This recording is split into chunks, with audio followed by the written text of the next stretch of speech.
पसंद आएगी। ये कहानी हमारी फीमेल लीड ज़ाइले और मेल लीड जिहान की है, जो कि हाई स्कूल में एक दूसरे को पसंद करते थे, पर अनफॉर्चुनेटली वो अपनी फीलिंग्स का इजहार नहीं कर सके। आज 10 साल के बाद जब इनका आमना सामना होता है तो हमें पता चला कि 10 साल पहले वाली फीलिंग्स आज भी खत्म नहीं हुई। इस ड्रामा में आपको ज्यादा से ज्यादा रोमांस और कॉमेडी देखने को मिलेगी। तो गाइस, बिना और बकवास किए चलते हैं हमारी इस सीरीज के फर्स्ट एपिसोड की तरफ। एपिसोड के स्टार्ट में हम अपनी फीमेल लीड ज़ाइले को देखते हैं, जो कि हॉस्पिटल आई थी अपना चेस्ट चेकअप कराने के लिए, क्योंकि उसे चेस्ट कैंसर के सिम्टम्स फील हो रहे थे। साथ ही साथ वो एक कस्टमर से बात कर रही थी, जिसे बताती है कि हमारी शॉप अंडर गारमेंट्स की है। अगर हम अंडरवेयर की प्रमोशन में डार्क क्लाउड नेम का यूज करेंगे तो ये बहुत अजीब सा लगेगा। खैर, उन दोनों की ये अंडरवेयर की प्रमोशन को लेकर बहस जारी ही थी कि नर्स ने उसे अंदर बुला लिया उसका चेकअप करने के लिए। इस बारे में वो नर्स से भी पूछने लगी कि एक मेल डॉक्टर मेरा चेकअप कैसे करेगा, जिस पर वो बोली कि डॉक्टर तो है ना, और वैसे भी हमारे पास फीमेल डॉक्टर नहीं है, तो इसलिए जल्दी से अपना चेकअप करवा लो, जल्दी से अपनी शेप वेयर अनटाई करो। वैसे भी आज हॉस्पिटल में बहुत रश है, ताकि जल्दी से तुम्हारी एग्जामिनेशन हो सके। वो भी मजे से फोन पर बातें करते करते अपना शेप वेयर अनटाई करने के बजाय उसे निकाल के ही दे देती है। कयामत तो हमारी ज़ाइले पर तब टूटी जब नर्स ने डॉक्टर का नाम लेकर उसे डॉक्टर जिहान कहा।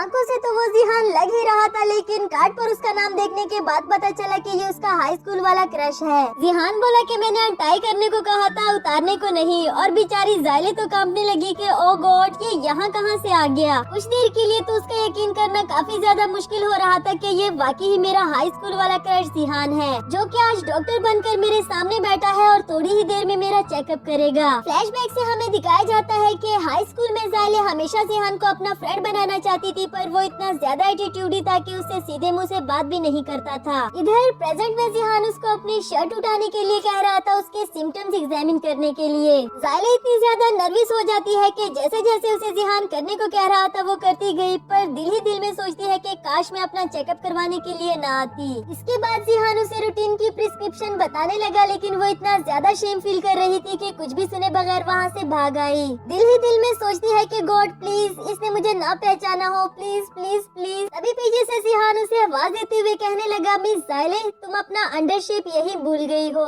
बेचारी ज़ाइले इतने सारे लोगों के सामने इतना ज्यादा एम्बेरस हो जाती है कि फोन पर बात करने का बहाना करते हुए वहाँ से भाग गई। नेक्स्ट सीन में वो अपने अपार्टमेंट आती है, जहाँ उसका की कार्ड वर्क नहीं कर रहा था, और वो नीचे आकर रिसेप्शनिस्ट से वजह पूछने लगी। तभी उसे पता चला कि आज सुबह ही उसकी मॉम ने यहाँ से शिफ्टिंग कर ली। फिर वो कॉल पर अपनी मॉम से बात करती है, जो कि इससे कह रही थी कि तुम्हें याद है मैंने तुम्हें अपने पहले प्यार के बारे में बताया था, वो इतने सालों के बाद मुझे दोबारा से मिल गया है, इसलिए मैं उसे खोना नहीं चाहती और मैंने फैसला किया है कि मैं उससे शादी कर लूंगी। ज़ाइले को अपनी मॉम का ये अचानक वाला फैसला सुनकर थोड़ा अजीब तो लगा, पर वो अपनी मॉम को रोकना नहीं चाहती। जाते जाते उसकी मॉम उसके लिए एक सूटकेस छोड़ गई थी, जिस पर नए घर का एड्रेस भी लिख दिया है। इधर मॉम अपने नए फियांसे के साथ केक बना रही थी, क्योंकि जल्दी ही उनकी फैमिली 2 से 4 की बनने वाली है, और इस बात की उन दोनों को भी काफी ज्यादा खुशी थी। जबकि हमारी ज़ाइले विश कर रही थी कि गॉड प्लीज कुछ भी हो जाए, लेकिन दोबारा मुझे उस लड़के से कभी भी मत मिलाना। नेक्स्ट सीन में मॉम अपने फियांसे मिस्टर डैंग को ज़ाइले से इंट्रोड्यूस करवाती है, जिसके घर पर आज वो डिनर के लिए इनवाइटेड थी। बताया कि हम दोनों साथ वाले घर में शिफ्ट हो गए हैं, क्योंकि मैं और तुम्हारे अंकल शादी करना चाहते हैं, इसलिए मैं चाहती हूँ कि तुम और जिहान हमारे साथ रहे। बाकी सब तो ठीक है, लेकिन ज़ाइले जिहान के बारे में पूछने लगी कि वो कौन है, जिस पर मिस्टर डैन ने बताया कि वो मेरा बेटा है और अब तुम्हारा भाई बन जाएगा। अब तो ज़ाइले दिल ही दिल में दुआएं करती है कि वो डॉक्टर ना निकले, कि मिस्टर डैन ने उसको ये भी बता दिया कि मेरा बेटा डॉक्टर है। थोड़ी ही देर में इधर आता होगा, मैंने उसे डिनर पर इन्वाइट कर लिया था। फिर मॉम ने भी बता दिया कि वो तुम्हारा हाई स्कूल का क्लास फेलो था, ऊपर से उसने पिक्चर भी देख ली जिहान की। अब तो उसके पाँव तले जमीन ही निकल गई। फौरन से पेट दर्द का बहाना करके वहाँ से भागने लगी, क्योंकि वो किसी भी हाल में जिहान का सामना नहीं करना चाहती। दूसरी तरफ जिहान भी अंदर ही आ रहा था। वो डोर पर कोड लगाता है, और जैसे ही डोर ओपन हुआ उसे सामने से ज़ाइले भागती हुई नजर आई। उसे गिरने से